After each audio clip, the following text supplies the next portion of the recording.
My name is Kim Day, and I'm a teacher at Manor Gardens Primary. Good morning, everybody. Good morning, Stacey. This morning's session, we're going to be looking at creative writing. The aim of today's lesson is to have the children look at an excellent example of literature, and particularly an introduction to a novel, and to identify what grips a reader. What are some of the techniques that the children could use to get their readers hooked? As a writer, when you are reading, you're reading with a writer's eye. You're looking to see, how did the writer do that? What did the writer mean by that?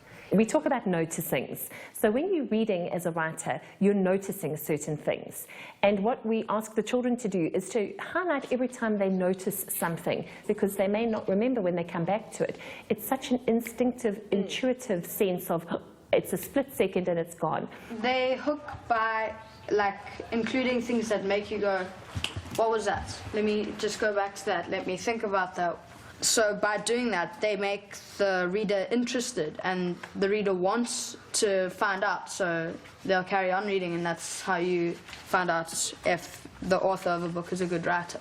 So we start with the novel that I had identified for beautiful writing, because when I read it, it moved me. If the old bell had been hanging in the steeple, it would have rung to announce midnight. 12 solemn iron clongs, which would have woken the villagers from their sleep and startled any small creature new to the village and unaccustomed to the noise. Reading aloud requires something completely different to reading silently in your head. When we do it as a whole group like that, I take the responsibility for the read aloud and allow the children to just notice. After the whole group discussion, it's very useful to have children just speak to their partner.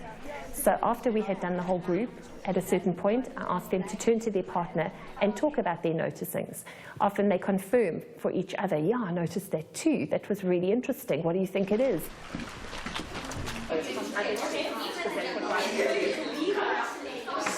Then from that full group, they break up into the individual groups, and they actually apply what they've been talking about. And they take the stimulation and the inspiration of the group discussion back to their tables, and they begin crafting their introduction and crafting their story.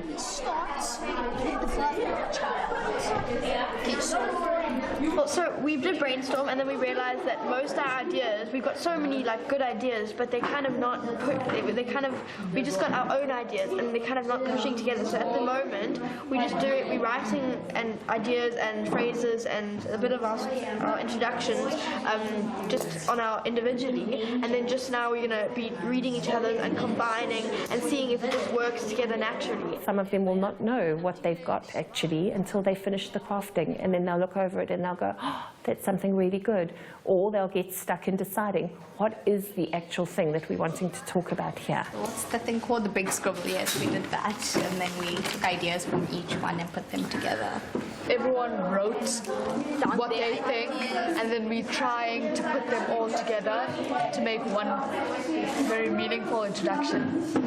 Yeah. If it makes sense. And we had to restart, and we had lots of other ideas, but we've managed to come together, and we've really produced something that we're really happy with. Yeah. We're starting, and now we're going to start. And with everyone's ideas put in one. Yeah, and we're going to start now with our main story.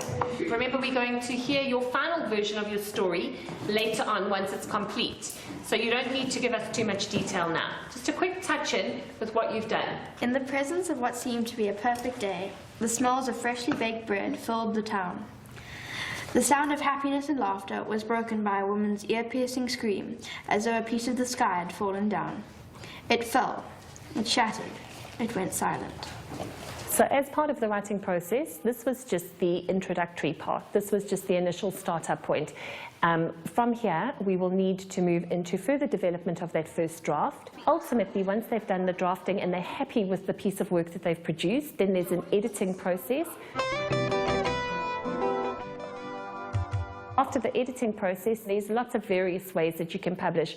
We have a website for our school, so we can ask permission to publish on the website, which means typing it up. We are also gathering pieces of work from the grade 6s this year, and we're going to just photocopy and staple them into booklets. And so at the end of the year, every child in grade 6 is going to take that booklet home with them, and they will have examples of the writing that we've done this year, because we write all the time, we could pin it up on boards, we could stick it in classroom windows for other people to read. And the most important thing, obviously, about publishing the children's work is that you have to ask their permission and ask them if it will be okay that their work is going to be read in a wider context.